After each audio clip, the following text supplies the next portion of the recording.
What do you want? Hey, what do you want? You, what do you want? Excellent.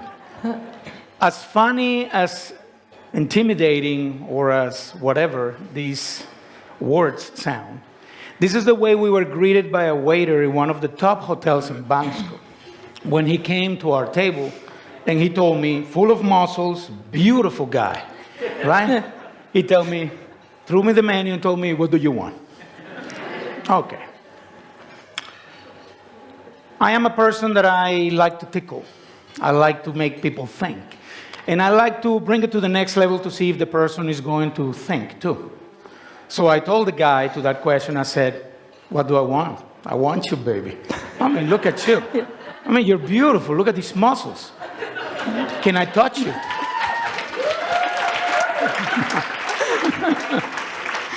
I said, look at you, boy. I mean, look at these muscles. I mean, you're delicious. Do you want to come out with me? And he says, why are you talking to me like that? Why are you talking like that? What do you want? I said, what do you think I want? Do you think I came to see you?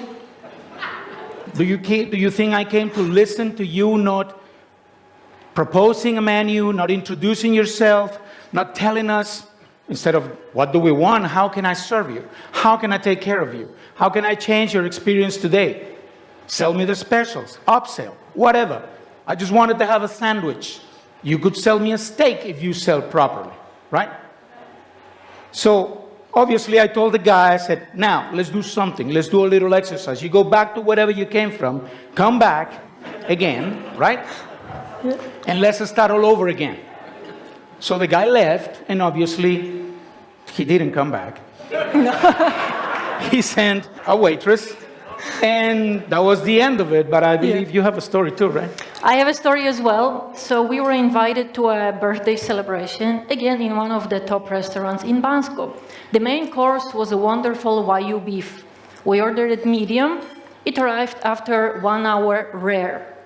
So we returned it to the kitchen, and it came back after 5 minutes steaming and clearly boiled. This meat has been microwaved. Imagine a beautiful piece of precious beef that has been killed twice, right, yes, with the microwave oven. So, of course, we are chefs. It's hard to fool us. So we confronted the waiter, asking him, why has this been prepared in this way? The waiter continued insisting that there is nothing wrong with the meat. So the issue here is not the mistake. Mistakes happen. We're only humans. But as Gianfranco likes to say, mistakes happen in the kitchen, but you shouldn't let them get to the table. So nobody apologized. The chef didn't come to apologize. Management was nowhere to be found. And the poor birthday boy has been charged with the full price of this disastrous dinner. And the waiter was clearly unhappy that nobody left any tip. So you may ask yourself, what is wrong? Gianfranco, what is wrong? Well, what is wrong? Okay. I think the problem is leadership. Attitude reflects leadership. You all have probably worse stories and more stories than the ones that we just shared. And you know Bansko, you know Sunny Beach, top locations of the country, right? Where you got bad food, bad service, worse food, and nobody has accountability, nobody cares for it. We have a problem with cheap tourism. Bad service brings low bill. Low bill brings cheap tourism. Cheap tourism brings a kind of crowd that they don't care to come to Bulgaria to pollute, to infect, to destroy our beaches, to destroy our coasts, to destroy our forest, even through the highway where they drive to go from point A to point B. It's disastrous. So, bad service, trash, and too little to account. No money left. So, do you think I'm right, Anna?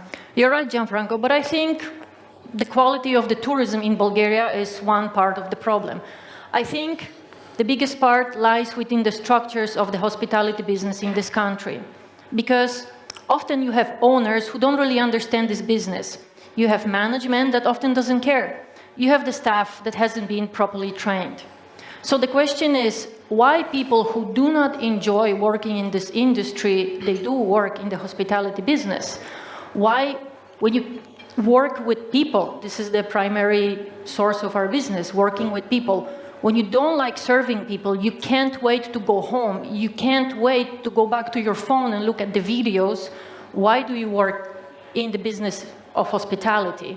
So this business has been underestimated by many people. It's a difficult business. There is a lot of skill necessary, a lot of excellence. But there's one key part which is crucial to any profession who works with people, which is passion. Passion. Exactly. Passion is a very critical word you're going to be listening throughout all these speeches that we're going to be doing. So now, I am sick and tired. Why people who has nothing to do? Why people who skip school, didn't go to college, took a year sabbatical, whatever, they take my profession, something that I love and that I devote so much passion, and they become cooks or waiters just because they have nothing to do. That year they say, well, why are you a cook? I don't know, I have nothing to do. So I'm just going to cook something. I get 3 meals a day and I get a salary, so I'm good. Why do you become a waiter? I don't know. I mean, I don't know. I couldn't go to college. So why? You don't see nobody saying, well, you know, I didn't graduate. I took a year, so I became a brain surgeon. You wouldn't put yourself in the hands of a person who is for a year having nothing to do and becomes a brain surgeon. So why people takes my profession, something I love, and gives bad service, horrible cuisine, attitude, zero accountability, lack of management, lack of skills, and you may ask yourself, okay, Gianfranco, I see you bee and moaning here, right? And why didn't you leave Bulgaria? I mean, why you stay in Bulgaria? I mean, you could just leave and go to countries where you can get better service. Okay, fair question. I can do two things. I can do the first one. I can just leave and be like those tourists that come here, bee and moan, right? And then litter and just leave and be good to myself. Or I decide to stay, to do something about it, and to lead by example. Yes. Thank you. Thank you. Thank you. Our mission has been to create a high-end, sustainable culinary destination. A destination where our guests are treated as kings and queens, where they come as guests but leave as friends, but also a place where we enforce certain discipline, when we enforce manners, when we enforce etiquette, respect for nature, starting from our own restaurant and from our own village. We support the local babas and diados. We buy the čušky from them, the rozovi tomati, some krastevičky, you know. All right. Thank you. All right. Woo! Thank you. We have wonderful mushrooms. I mean, our region is incredibly rich in manatarka mushroom, the porcinis, the truffles. We support the local hunters by buying sustainably hunted game of top quality. We have our own walnut trees, our own mulberries, our own plums. We incorporate all these ingredients in our menu, which is always seasonal. We take beautiful products from the regions of Melnik or from Rose Valley, from the Black Sea. So we support fully the farm-to-table concept. And through this, we believe that we can reduce the carbon footprint and we can better the environment of Bulgaria. So we believe that we can contribute to the sustainable hospitality growing in this country. Yes. Thank you. Sustainable hospitality. So how can we do this? I think that the fish starts thinking from the head. Okay? Some guy had nothing to do, right?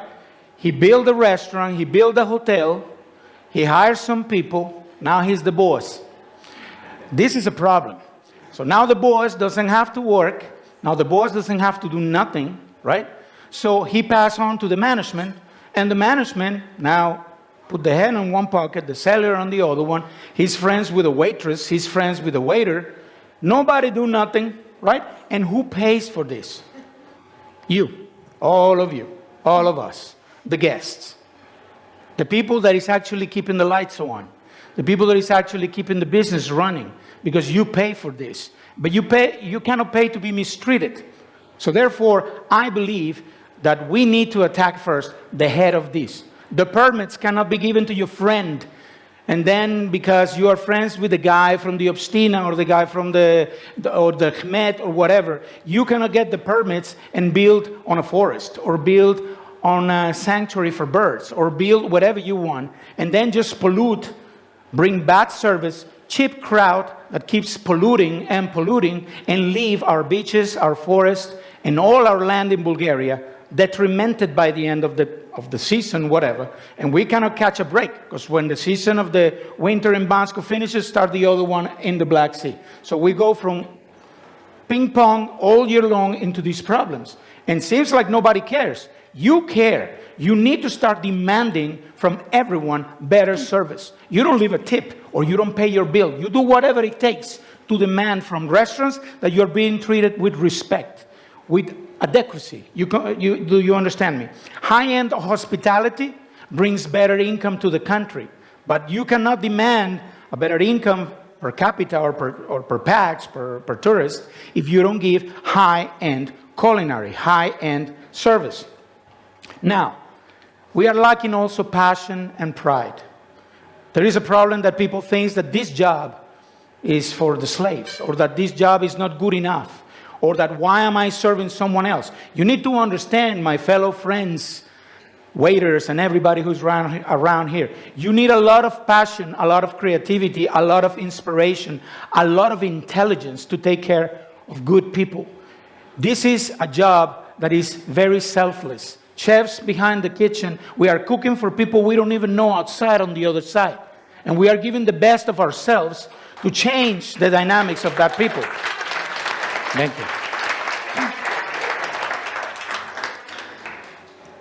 So,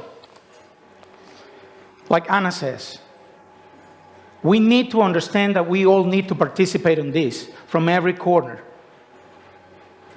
We are doing our job, as small as it seems, but we are doing this. We have reduced our waste to 1.7% in our restaurant.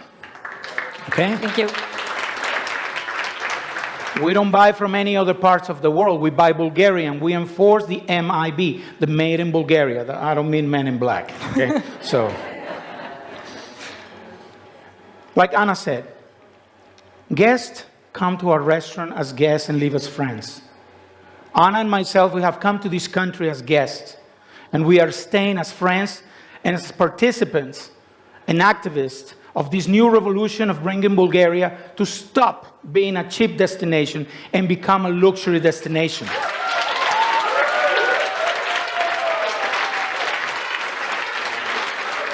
Thank you. And remember this, perhaps, we have come to this planet also as guests. Let's make sure we live as friends. Thank you. Thank you.